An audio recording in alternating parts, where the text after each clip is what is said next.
Good morning. This is John Fallett with Senior Enrollment Solutions. It's just about 10 o'clock. You are tuning into the first of 22 in 22 training videos.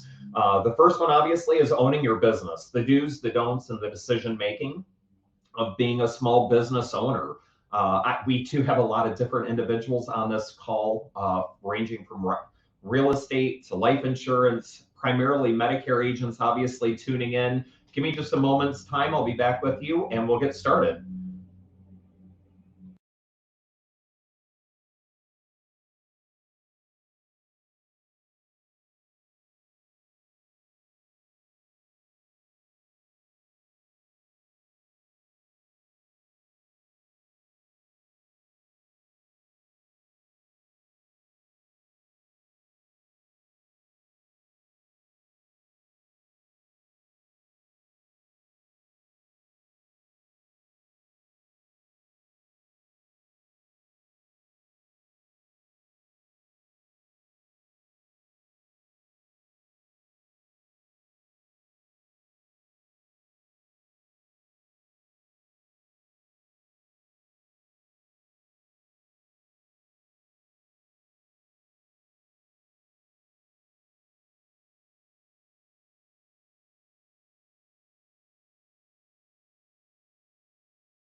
Good morning. This is John Fallett with Senior Enrollment Solutions. Once again, you're tuning into the 22-week webinar through 2022. We're beginning with the owning your business, the do's, the don'ts, and the decision making. It is 2 after 10. This webinar will be recorded, so for those that happen to miss it, we'll be on our YouTube channel, which is the SES Agent YouTube channel. So without further ado, I want to get started. I want to respect your time. Those of you that have logged in on time, and obviously there's others that are still logging in. If you have any questions, there is a chat area down below. If you have any suggestions or thoughts or topics that you'd like to have covered in the upcoming webinars that we're hosting, certainly throw it in the chat area. Send us an email, shoot us a Skype, text us. We're here 24/7 to service you and assist in growing your business.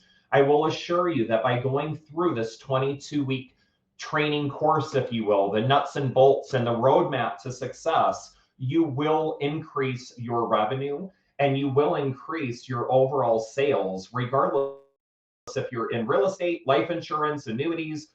Primarily, I see that we do have mostly Medicare agents on, which we will be focusing on primarily as the weeks progress, and the AHIP launches on June 24th this upcoming year. So without further ado, I do want to begin. I want to respect your time. As I mentioned, there are others that are continuing to log in, but nonetheless want to get through this with you and make sure that your day, your Friday, as well as your April is good to go. So crazy that we're in the second quarter of this year. Lots of changes that are able to be made, lots of time to be able to implement things. So once again, let's begin. Sorry, give me 1 second. Let me get back to my webinar screen. Okay. Owning your business, the do's, the don'ts, and the decision making.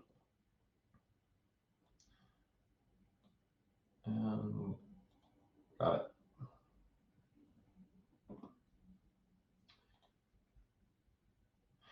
First and foremost, life is a tragedy that we get old too soon and wise too late.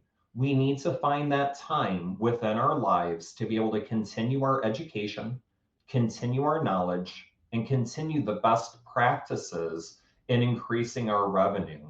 So with that being said, this is a 22-week roadmap to success. And I assure you, you sit on 22 webinars, this will launch your business to another level.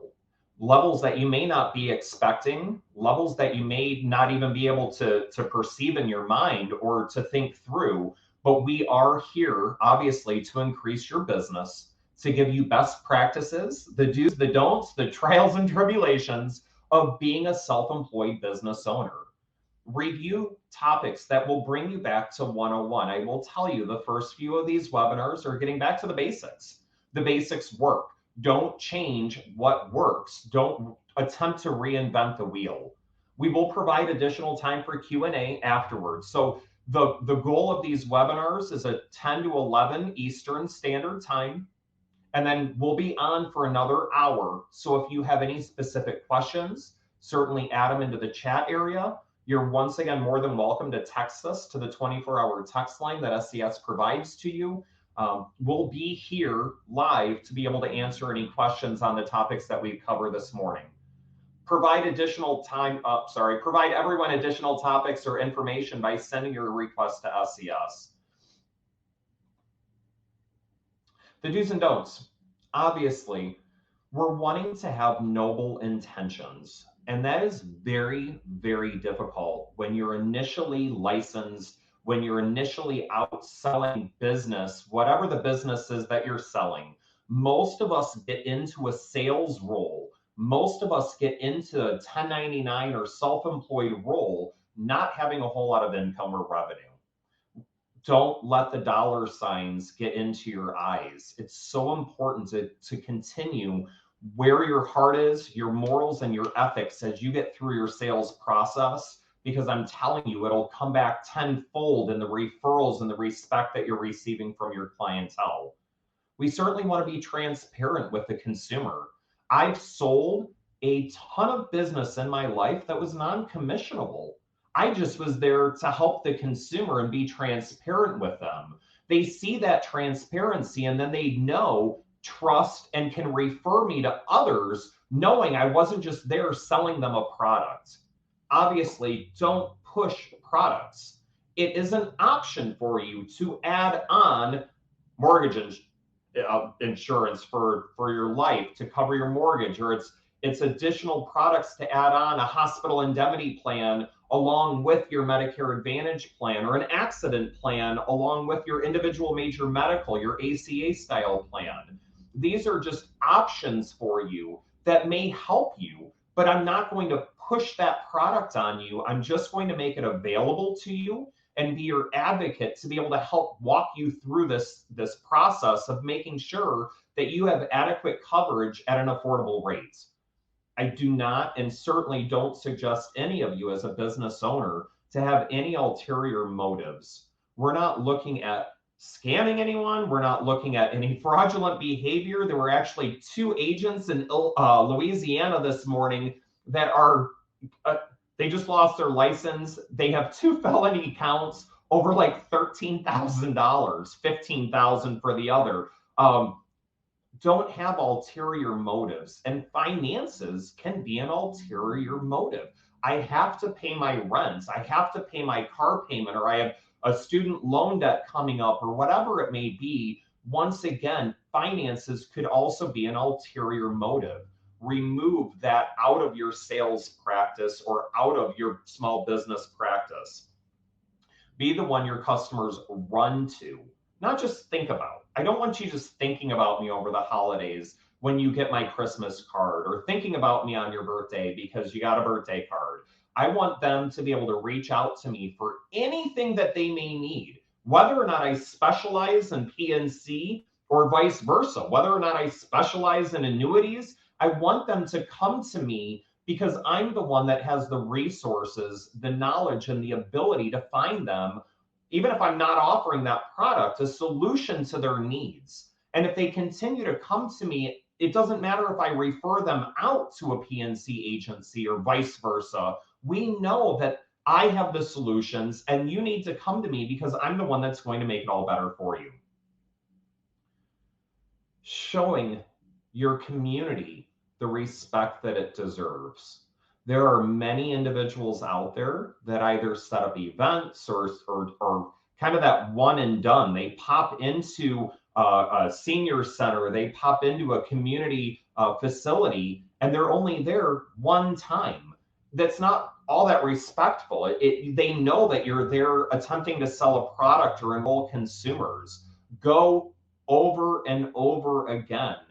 Buy a couple large pizzas if you're doing a food bank or a food drive in your community. to provide it to the volunteers that are there volunteering for the community. Be respectful, obviously, in your industry. There are individuals out there, just like the two ladies in Louisiana. I think they lost pretty much all respect in the industry, but granted, they also lost their license. So I don't even know if they're in the industry anymore. Obviously, treat people right and they will treat you right. It is really back to that basic of do to others what you would like done upon yourself.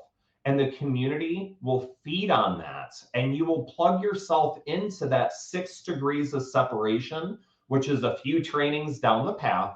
But that 6 degrees of separation continues to mold you into other facets of the community and provide you avenues of revenue stream that you may not even be thinking of. Communicate with tact, right? Don't speak just to hear yourself talk. That is a huge problem in the sales world. And specifically, once you reach enough level of knowledge as a sales rep, oftentimes we want to continue to hear ourselves talk about how much knowledge we have and how much I can basically vomit on you as a consumer, because I'm expecting that you're wanting to have this information as well. And the reality is they don't. They may want a small topic. They ask you about who your family is. Are you a family man? Yes, I have 2 boys. I have a spouse. But the reality is they don't want to hear me continue to talk about my family or my business for months or hours to come. Brief snapshot, close your mouth, let them speak. And that is how you'll gain that trust and that relationship with that consumer, because they want to hear themselves talk. Everyone does. It's human nature. So you need to understand, as a self-employed individual, specifically discussing sales, let them talk about their grandchildren and their children and gain as much knowledge as you can about any names or sporting activities or what they enjoy doing. Every Thursday, they see them playing softball or they're graduating this year. Put all of those notes in your mind, put all of those notes on hold, because we'll come back to that during the sales approach here shortly. Be an expert, obviously, on your topic. And if you're not, let them know, hey, look, I'm not an expert on the topic. I've changed a few brake pads in my life, but that doesn't mean I'm a mechanic. I've helped some individuals with whatever benefit, but that doesn't mean that I'm an expert in that. Let me find a mortgage lender. Let me find a PNC agent or a life agent or whatever. You're not specific on that topic as an expert. Find assistance, find someone to help you, and your clients will respect that of you, that you can't be the jack of all trades. Show emotional intelligence and compassion. Once again, when you have a caring heart, your clients will obviously see it. It doesn't matter if you're selling printers, selling cars, helping consumers with insurance. That emotional intelligence and compassion will feed off of them and return back to you tenfold. So be concerned. Be concerned that you're helping someone's aunt, grandmother, uncle, providing them the coverage that they need, so that way they can actually continue to pay their auto insurance or live on their own. Be compassionate, be empathetic with your clients, hear them out, and find a solution for their needs. Know, once again, that income is the outcome of simply doing the right thing. It doesn't matter if you sell them or you don't.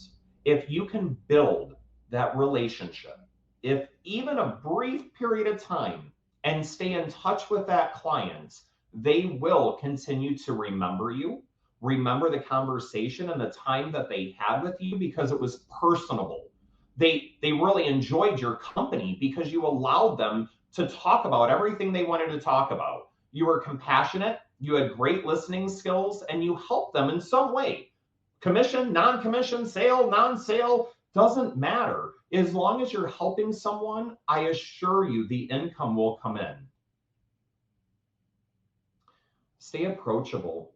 There's a lot of individuals in this industry, whether or not it's an upline, an FMO, whether or not it's someone who has the plaque for the most amount of sales for annuities or med sups or whatever it may be in your industry.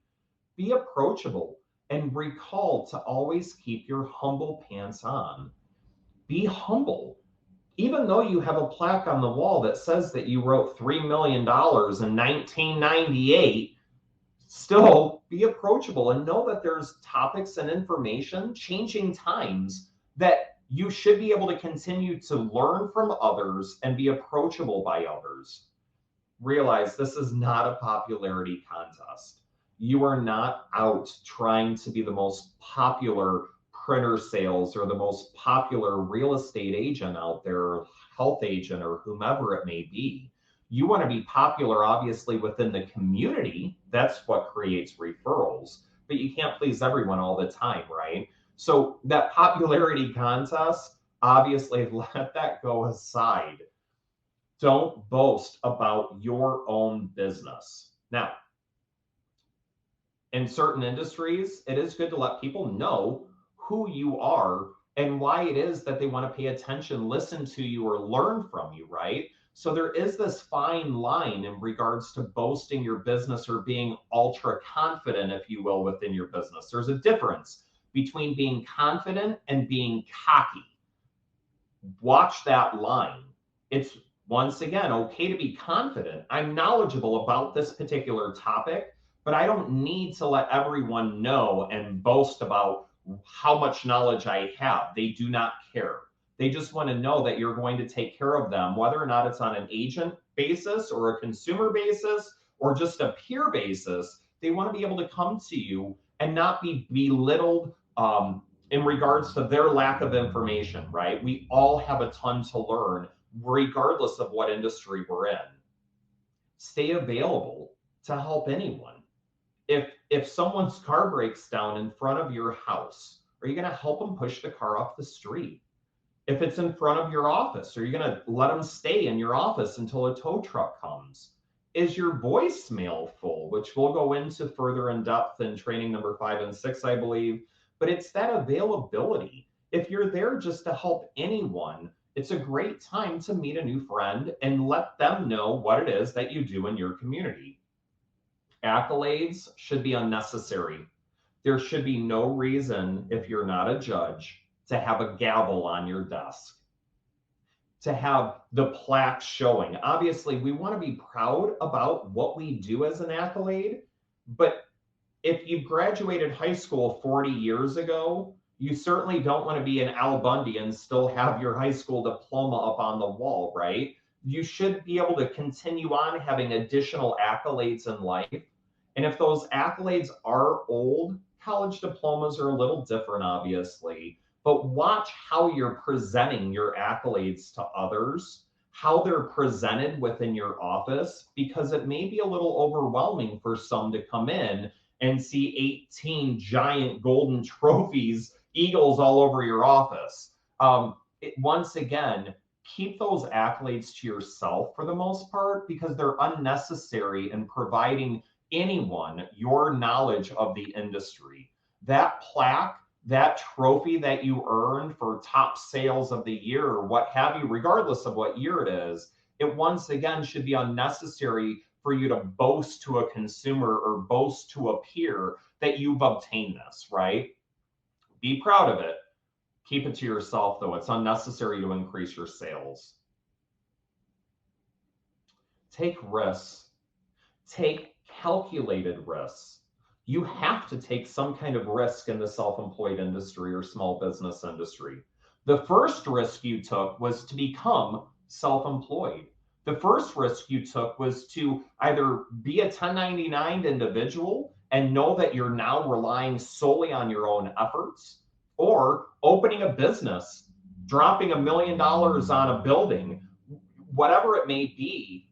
Even the little things of marketing, take the risk. Sometimes even just saying hello to someone is risk, right? We don't know what they're going to say back to us, but it is risky putting your heart on your sleeve or your emotions out there to find a new friend. You have no idea what that risk is. And I want you to really think back to elementary school, middle school, high school, the feelings that you had in obtaining new friendships and asking that date out.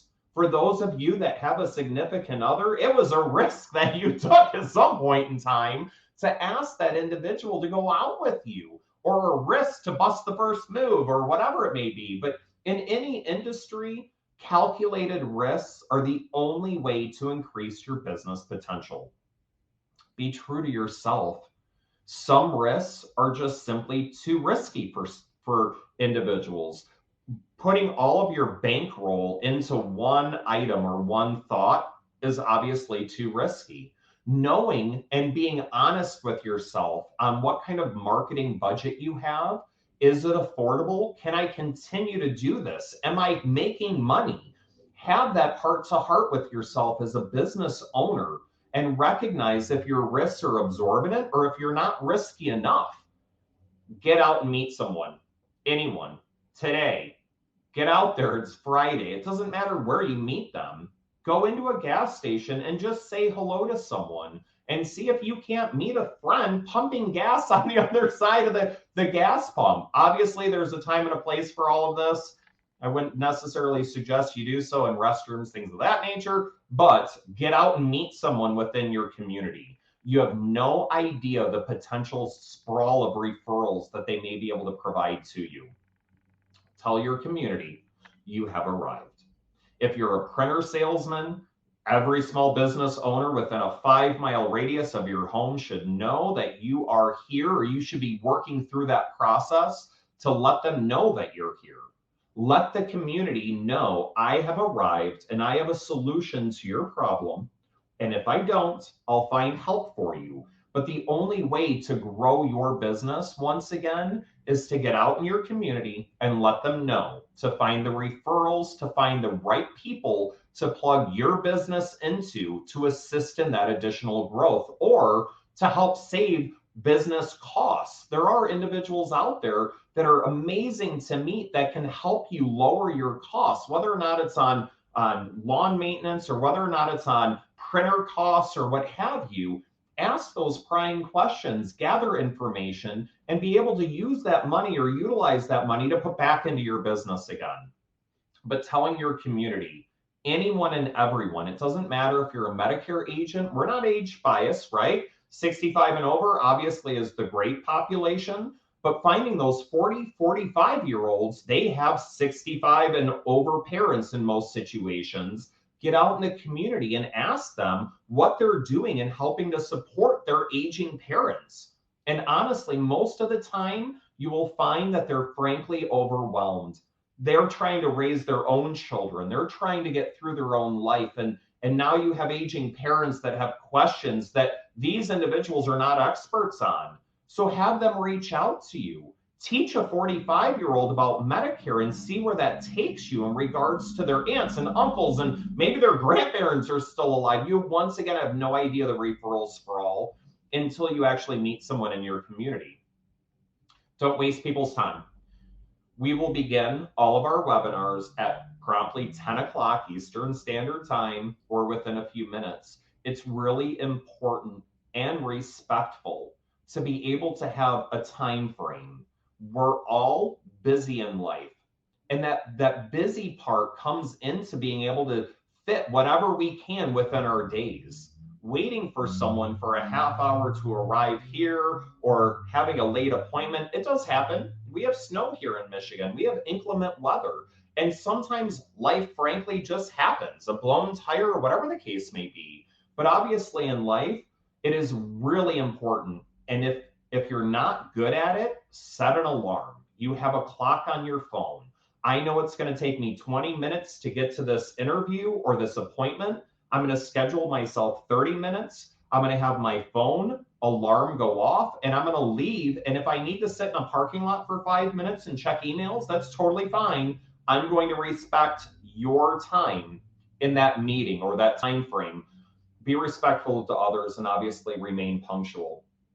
Stay on point. Stick to business. Once again, this really ties into controlling the conversation. We'll get into controlling the conversation shortly. That's end of May, beginning of June, I believe. But learning how to control a conversation and sticking to the point, to stick to business. Once again, we go back to rambling on, talking too much. The reality is people want to work with people who are busy because then they're experts. You don't want to go to a brake place and have someone change your brakes who only does it once a month. That's kind of scary. You want to be able to go to a brake place and know that they do 5 to 10 a day. They know exactly what they're doing. The job's going to get done correctly. And I'm able to know for a fact that I can be in and out. Even if I have to schedule an appointment, that's totally fine. I'm okay if you're busy for a few days out, because that tells me that you know, once again, what you're doing and others are coming to you. People want to do what other people do. So it's really important to recognize that. And even if you're not busy, even if your career is just starting off, it is incredibly important to let people know that you are on a time frame and to stick to it and to hold yourself to it. For those of you that are chatty Cathys, don't have that 3-hour long appointment unless obviously you're collecting a ton of commission and building something very difficult, whether or not it's an illustration or what have you, right? But stay on topic, stick to your topic, and respect other individuals' time, and they will respect yours as well. Make a schedule and stick to it. It is so, so important to make sure that you are holding to your own schedule. What that allows for you to do then, it allows for you to go back and track your schedule and hold yourself accountable. Who's holding you accountable? Besides the landlord, the mortgage lender, besides the auto loan or the student loan or any other debts that you may have, credit card, what have you, who personally is holding you accountable? Sit down with someone, go through a schedule, and hold yourself accountable. Look back at last week and this week. What did you do? What did you accomplish? And could you have bettered your time management anywhere to be able to get more done within your business? Get a schedule. Whether or not it's laundry day on Sundays, whether or not you choose to work out Monday, Wednesdays, Fridays, whatever it may be, it is very, very important in any industry to get on a schedule and to be able to tell people, no, I'm sorry, I can't do that right now. My schedule does not permit it. I may be free, but we're going to have to stick to my schedule so that way I don't get out of whack on everything else that comes down my day or my week. Don't ignore people or treat them beneath you. We have a lot of Medicaid, Medicare agents that I'm seeing that are on at this point in time. I understand you do not want to show up in your Maserati to help someone with a dual eligible plan in an area that may not be the safest or nicest area. However, you certainly don't want to dress down to mirror that consumer in that aspect. It's important that they hold some kind of respect level for you above and beyond just your knowledge. But I'm not going to show up to an appointment unshaven because I'm meeting with Grizzly Adams. I'm still going to shave. I'm still going to brush my hair and be presentable and be on time. It doesn't matter the consumer that you're meeting with. You should really assume that you're meeting with someone who has this huge bankroll and is going to be able to purchase every product under the sun and pay your commissions for an entire year. It doesn't matter, once again, who you're meeting with, because when you're discussing that 6 degrees of separation, although you may be meeting with someone who's down on their luck due to an accident that happened 30 years ago or whatever the case may be, they know individuals that do have money, that do need additional product lines, and can assist in plugging you into that community. Be friendly and approachable with everyone. Everyone you come across. You have a friend. It's not stranger danger anymore, right? A friend is just a stranger whom you haven't met yet, who can provide you something.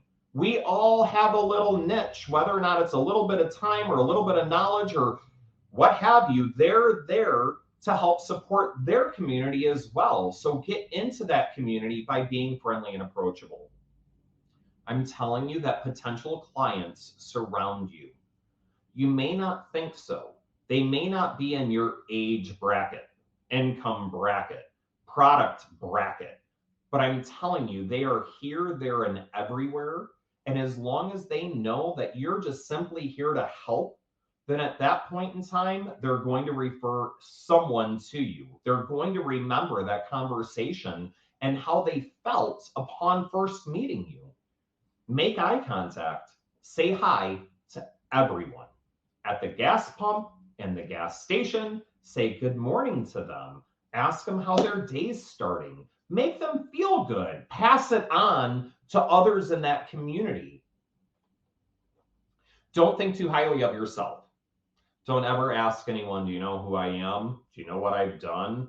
That's obviously boasting. Individuals, humanity doesn't like that. Cease the Karen and the Chad mentality, right? It is a problem, obviously, in our nation and our society that individuals are becoming physical with one another because of beliefs. We have a massive problem going on internally. You can pull it up on TikTok, Facebook, I don't care where you go. There's videos every day of someone disrespecting someone else's beliefs or someone else's thoughts. Remove that. Be kind to everyone and see how that ends up coming back to reflect you. Don't act like you're somebody. I'm nothing better than you. I just didn't fall off a roof at 27 and break my back and get on Medicaid and have to be on that system, right? Because I'm unable to work. There's nothing different in any of us besides what has happened in life to create who we are at this point in time. Don't expect different treatment. You certainly shouldn't. You need to earn that respect. Don't expect anyone's going to hand anything out because of who you are, what you drive, or your prior accolades that may be hanging up on the wall. Humble bragging is a huge thing in the sales community. Don't brag, period. Don't brag with humility is the reality to it. Don't brag about donating. I'm donating my time, or I'm donating all these resources, or I have a donation page on my website. Obviously, if you're a nonprofit, Easter seals, what have you, that's totally fine. But if you're a for-profit organization, that bragging of that donation should not be done by you. It should be done by the news channel that's filming your donation or the individual accepting that check. It's okay to throw that up on LinkedIn or let individuals know that you were part of that community and you were there to help support your community. But bragging about donating, bragging about providing whatever, no one wants to hear that. Don't brag at all. Be proud of your accomplishments and let others brag for you. Let others, your spouse, your family, your community, let them brag about your accolades. Let someone else brag about that donation that you made or that volunteering that you did. They'll put it on their LinkedIn. They'll put it on their Facebook. Then you can tag yourself or whatever, and that's totally fine. But once again, no one wants to hear that come from any business owner of any kind. They don't want to see it on your website. They don't want you bragging about this.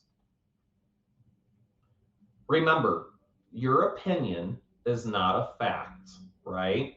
There's two different facts in this world, and then there's the truth, right? So your opinion is certainly not fact. Your way may not be the best way. Understand that. It may be the way that you've been doing it for 20 years, and that's respectful. You've been able to hang on for 20 years. You may feel as though you're respectful. You may have the accolades, but once again, there's still time to be able to listen and to learn from others, to increase your knowledge and to continue to increase the best way of handling or doing something. Share your opinions in an appropriate setting only, right? It's best to discuss certain topics in a private setting as opposed to just letting the world know or or letting others know, whether or not it's on social media or whether or not you hear it from an old person, right? They always have their opinions on what's going on how you're either driving or raising children, or I mean, the list goes on and on and on. Watch where your opinions are being put out. Watch what opinions you're providing to others. Stay with your knowledge and your fact, and keep your opinions to a very private, appropriate setting. Gather enough information to have your facts in line before you obviously make your own opinion on a topic. Stop selling and start sharing. Listen to your prospects. Once again, they want to hear stories, not necessarily about yourself or your family, but how this relates or pertains to them. Let them know that you had a similar situation with another client, and this is what happened with that client. This is the service that you provided to that client, and this is how you were able to mend that client's situation. Keep the brochure out of the conversation. I know it's difficult in certain industries. They're assuming that you plop down and have this verbatim presentation that you're going to sell that consumer on that product with that carrier. Hold that consultative approach. We'll go through that further in May, end of May, beginning of June, but don't just sit down with the consumer and bust out your brochure. No one wants just to see roofing estimates or samples without having the discussion on what type of roofing may look best, or affordability, or whatever it may be in the product in which you're assisting that consumer. Read your client's body language. Are they bored with your conversation? Are they in tune with your conversation? Are they focused and listening intently on what you're discussing with them? But read their body language and begin to learn to mirror your clients. Once again, when we go back into the Medicaid, the dual eligible, the Medicare style of sales, which many agents are on that offer both the Medicare and the Medicaid products, don't mirror them in regards to their dress, behavior. Sometimes I've seen a lot of crazy things in homes. I'm not going to mirror all of that behavior, but the behavior that you want to mirror is how intent they are. Are they loud? Because if so, I'm going to be loud too. Or are they very soft spoken? Are they more of a gentle soul? And I'm going to try and bring myself back to that gentle soul, so I'm not blasting your hearing aids out or hurting your hearing because I'm trying to be myself, which is generally a little louder and outspoken. Differentiate yourself, or certainly die trying. What makes you unique versus others? I will tell you, in the health insurance arena here in Michigan, there's something like 36,000 agents. So my question is, why you? Were you on time? Were you respectful? Were you able to mirror me and make me feel good about how our conversation went? Did you let me talk? Did you ask prying questions? Are you really concerned about me as an individual and the needs that I have? What makes you unique? I would suggest you grab a pen and paper and let's start taking some notes if you're not already, obviously. But this is certainly something that I want you to have a heart-to-heart with yourself on over the next week's time. What is it that differentiates you from the person that's a block away? Downtown Rochester, Michigan, not New York. Downtown Rochester, there are 4 farmers agencies within a 2-block radius of each other. They all say farmers on the front with a different person's name. What's going to make me want to work with Jeff instead of Angela? What differentiates you in the industry? Own something important in your clients' hearts and minds.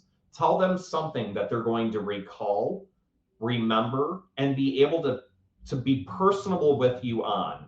Whether or not you both hit a deer, whether or not you both have grandchildren, whether or not you went to the same high school or whatever, find that missing link to be able to help that consumer understand that you are human, that you're here to help them, and that you're really here to understand what's going on within their heart, their mind, their life experiences.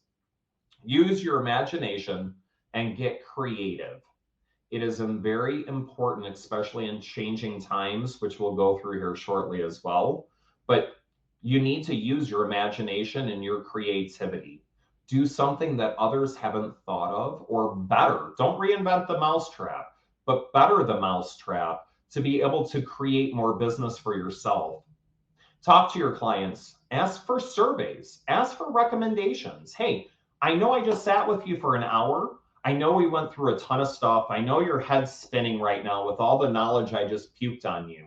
What would you suggest that I could do better? Was I a little late? Did I not take my shoes off?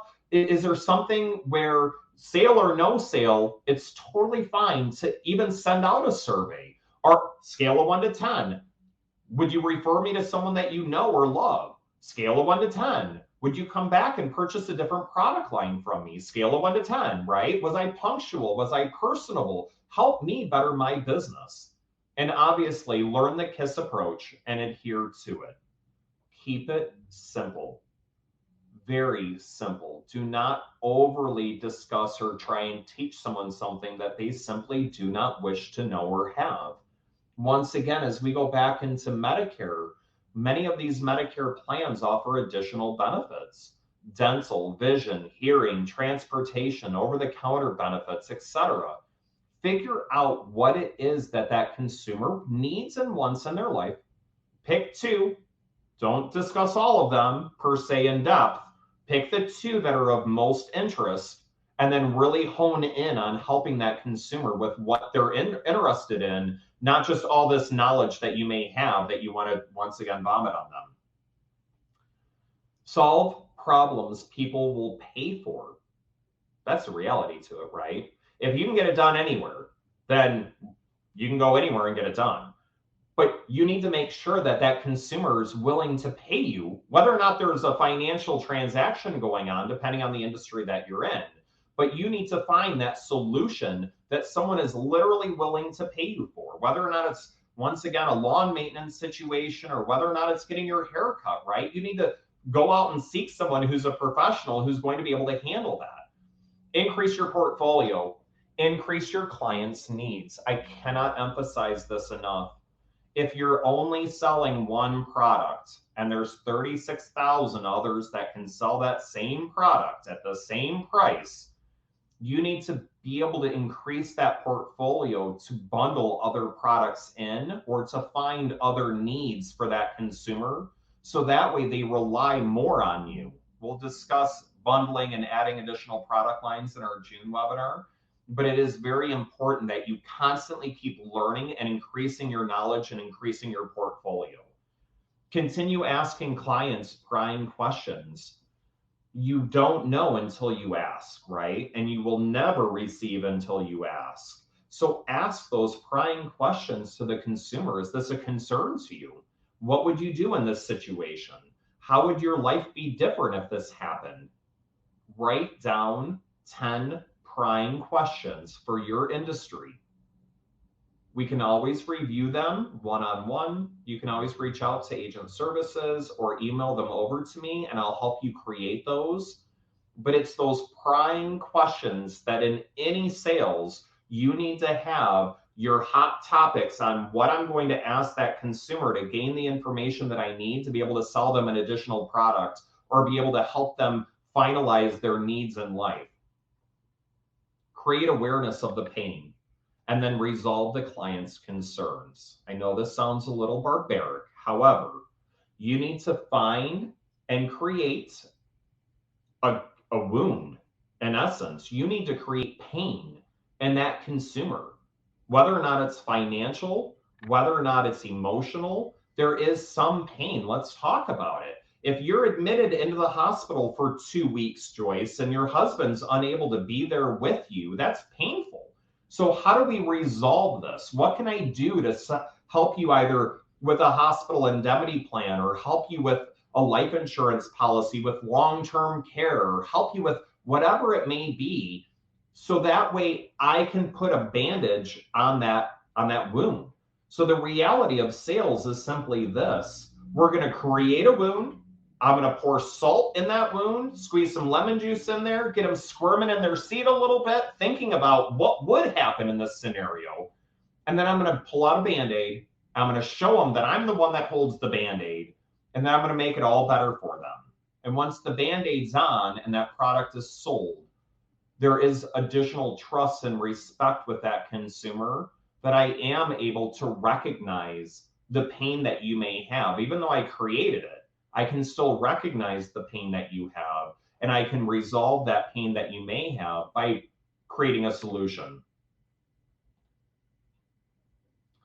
Leverage your current clients and your advocates. You have more advocates out there than I think you know. Anyone that works at your dentist office, your hygienist, your ophthalmologist, let them know what you do if you haven't already. And there is a tactical way of going through that. But you have advocates out in the community. You have current clients that want to spread your name like wildfire. However, they may not have your business card, or they lost it, or better yet, they passed all your business cards out and now they just simply don't have one. Get in tune and in touch with your clients and your advocates, because they are glad to tell others what it is that you do. Your clients are the cheapest form of marketing you'll ever find. Referrals are in essence free. If you want to provide a referral card or something of that nature, certainly do so. But like a referral card, meaning like a gift card or something, right? A thank you to that consumer for referring. So it's a $10 Tim Hortons or Wendy's or whatever it is gift card to that consumer. It is still the cheapest form of marketing you will ever have. And it's basically a lay down sale regardless of the industry that you're in. Make it easy for your consumers to refer you. Make sure they have plenty of cards. Make sure your voicemail isn't full. Make sure that you're still in the industry and successful and on a schedule. Make it easy for them to know where you're at, what you do. And if you've changed industries, you still obviously need to let them know that, hey, I've added this product line or I've increased my portfolio. Let them know what it is that you're doing in the industry for them to refer you. Make more connections, either in person or on social media. You can never have too many friends. You can never have too many acquaintances. We will keep our personal friendships close, and we'll keep our friendship circle growing, and we'll keep our acquaintances circle growing. But you should, once again, your homework, which we'll get into in a moment, is continue to make additional connections within your community. Be visible. 80% of success is just showing up. If you never get on the field, you'll never hit the ball. If you don't ever go into the gym, you may never lift the weights, right?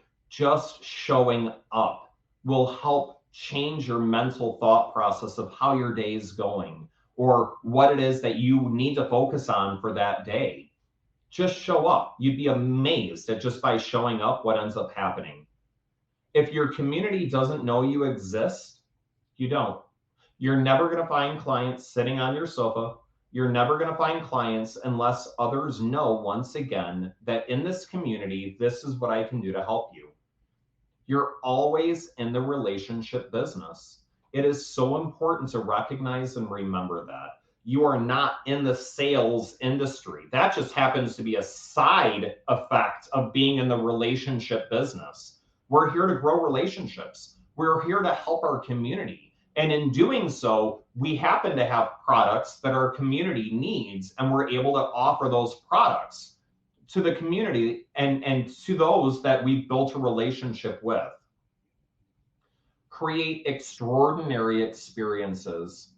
Once again, firsthand knowledge will be remembered. That personal touch and conversation that you have with someone, whether good or bad, will be remembered. Deliver on your promises.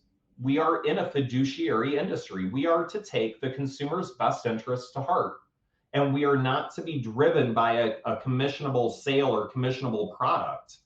In any industry, you should be acting upon yourself as a fiduciary.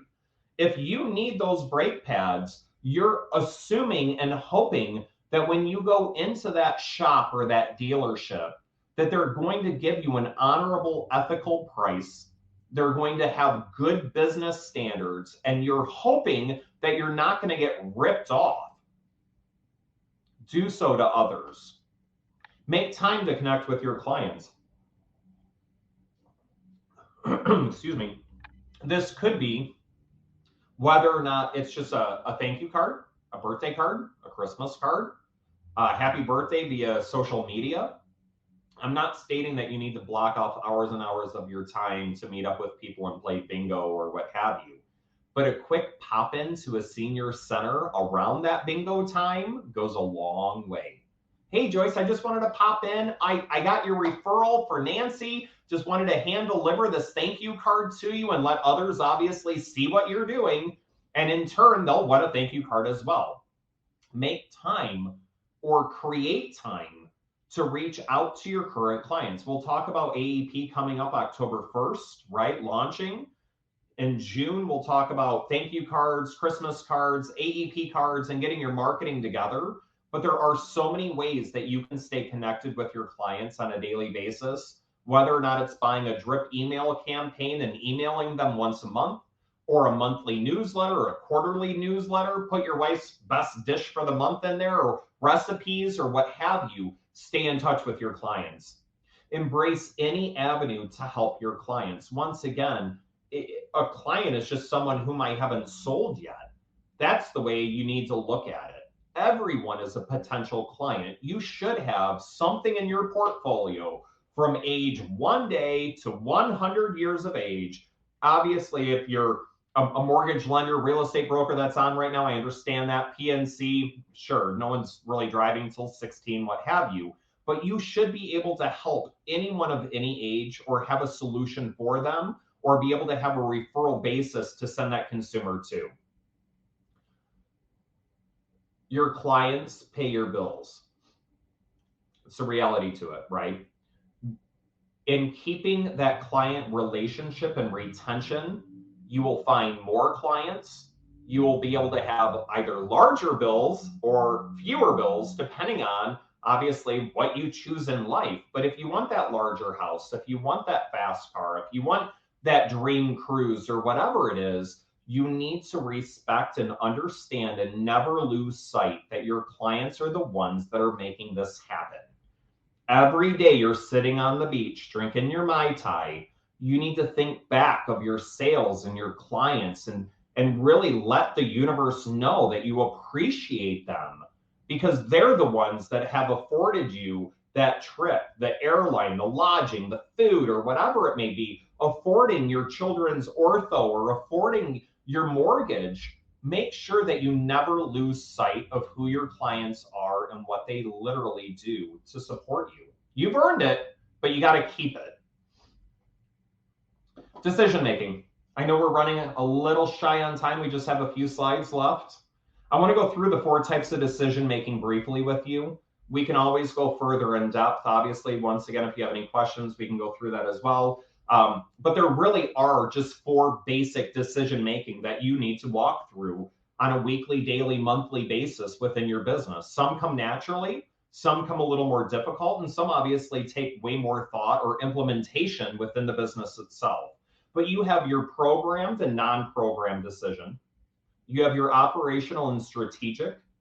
You have your organizational and personal, and you have your individual and group. All decisions that you make on a day-to-day basis regarding your business fall into one of these 4 categories. Your program decisions. These are established. It's a procedure. It's repetitive. You drink your coffee at 7:55. You're in the shower by 8:15. You start the phones at 8:30. You're always popping into that senior center or reaching out via whatever. It's repetitive. It's just something that you really don't even think about. It's something that's very simple, very common, and frequently occurring. It's just a day-to-day thing. I check my email every day. I check my voicemail every day. These are programmed decisions in your life. Your non-programmed decisions, this is where it gets sticky. There is no established procedure. These decisions that we're all making, either due to COVID, due to competitors, how they're marketing, whether compliantly, non-compliantly, having a lower rate of return or investment on either mailer drops or newspaper ads or whatever it may be that you may have been accustomed to receiving 50 leads, but now you're only getting 25. So what are we going to do decision making wise to change what we're currently doing to increase that revenue stream or that rate of return again? Changes in consumer behavior has been huge.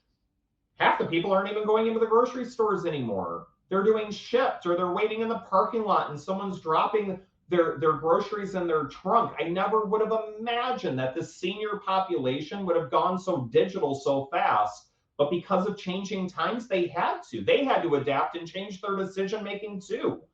Technology changes. There's constant technology changes.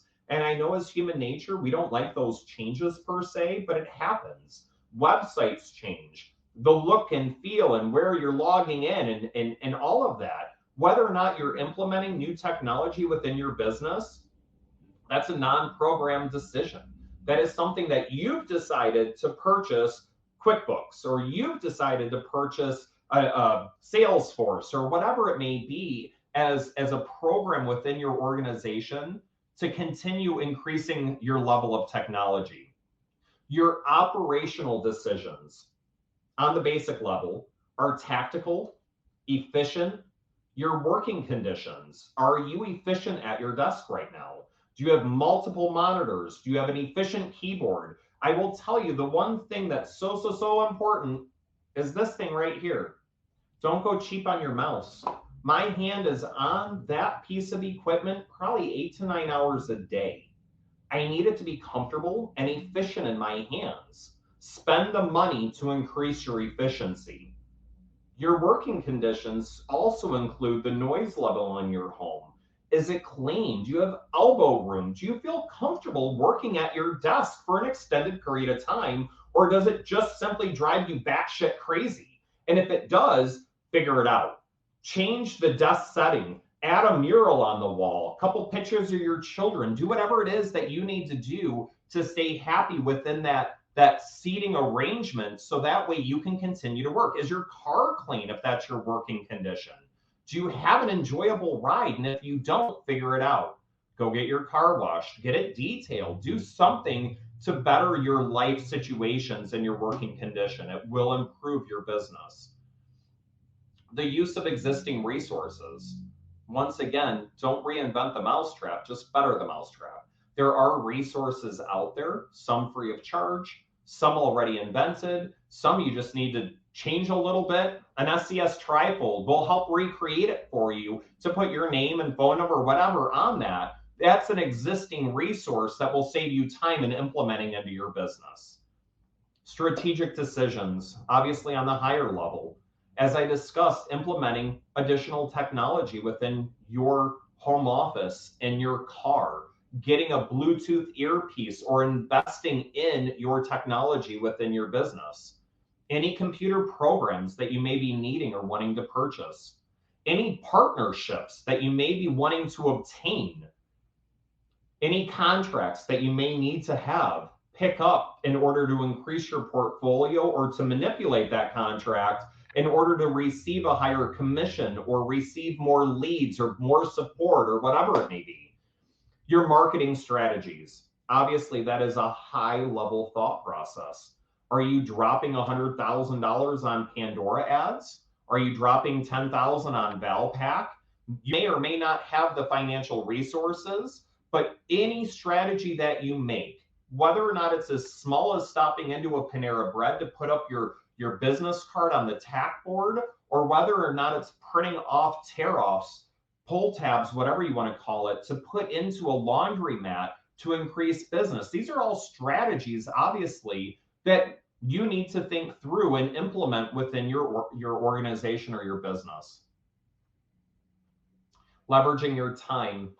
Your organizational decisions are so important. Do you have an appointment setter, a spouse, or someone helping you organize your book? And if not, is it something that's affordable for you at this time, or something to think through, maybe even before this upcoming annual enrollment period for those that are Medicare agents?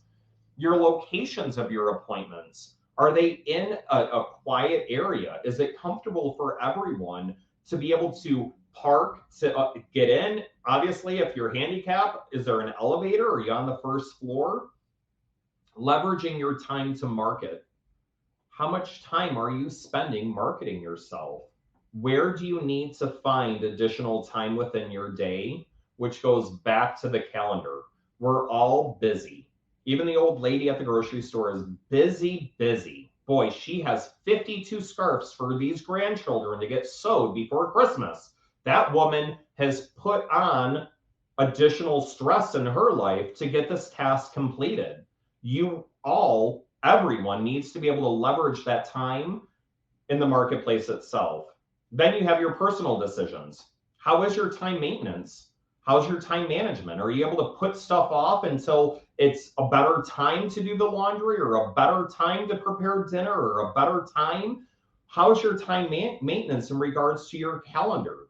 Your appointment setting, is it all in a general location? Or are you chasing a check all over your state? Your activities, your free time, your family time, and having this balance is always something very difficult, especially initially, for most agents or sales reps to have this leverage of time. Your personal awareness, your physical fitness, have you lost sight on that? Your volunteering in the community, not sales related, but just being in your community and feeling good about what you're doing to improve your community and yourself. Meditation, yoga, working out, I don't care what it is, but you have to be able to put that into your life as well. Because if you don't, it's going to teeter one side too far, right? You have to find this balance. Your individual decisions are generally routine in nature. They're little thought and they have little effect on your business. Does it matter if you shave today? Does it matter if you fill your car up? Does it matter? Certain things just don't matter. So watch what those individual decisions are doing in your day-to-day business. Your group decisions, so important to have a group. I don't care who your group is. You should have someone who has some knowledge about what it is in this industry or your industry that you do, that you're able to bounce ideas off of, whether or not it's a successful peer, not just a peer, a successful peer, or others prior to making a large company decision. There are so many decisions that business owners go through on a day-to-day basis. It is incredibly important to make certain that you're bouncing those larger decisions off someone else. If you don't, and you make all those decisions on your own, the likelihood that your business is going to fail is extremely high. We're all human. We all make mistakes. We all put money in places maybe we shouldn't, or we take too many risks or too large of risks early on. We're trying to just choke down the sales side because John told me I got to get out and see my community, which is so true. But anything of a larger decision, purchasing an office building, a 5-year lease somewhere, buying a car, leasing a car, ask your peers, ask your CPA, ask someone, is this something that you would do or suggest or recommend? Your homework. Week 1, we've made it. Happy first day of second quarter, which is obviously scary. The first quarter of 2022 is gone and over. We are now in the second quarter. 2022 is clicking along. So your homework this upcoming week, you have a week to get this thought through and taken care of prior to your homework assignment for the following week. And every week I will provide you some very basic thoughts and homework assignments for you to think through, put on paper, and begin to implement. So first and foremost, I need you to create a calendar for 2022. This year, you have 9 months left. Even if monthly or weekly, my apologies, that duplicated. So even if monthly, weekly, figure out what it is that you're doing as a calendar event. So that way you can begin to mesh down from a monthly basis to a weekly basis to a daily basis.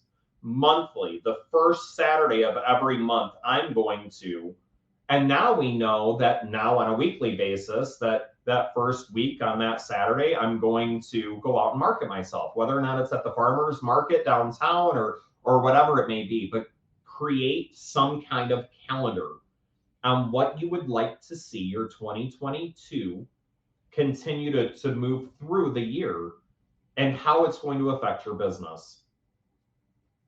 I want you to identify 5 ways for you to better connect with your community. What are 5 things, little or large, that you can do in your community to help your community know it is what it is that you do? One time or repetitious events, it doesn't matter. In my community, I want to have the sign at the Little League field that has my company name on it. It's going to be a repetitious marketing. So if that's the case, then I don't necessarily need to be at every Little League game wearing a t-shirt and a hat or having a strobe light on me, letting my community know what it is that I do.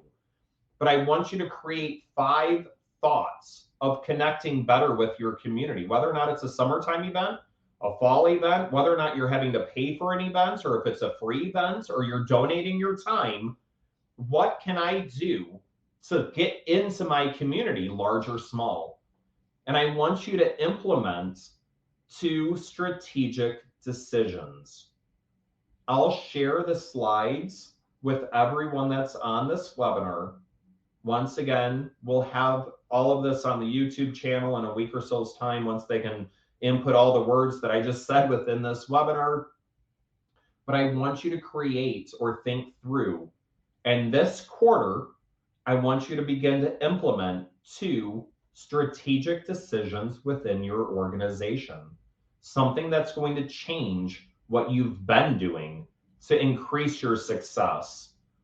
I know we're just a few minutes over. I know we began just a few minutes over. Once again, Once again, I respect your time. I certainly appreciate all of you that are on.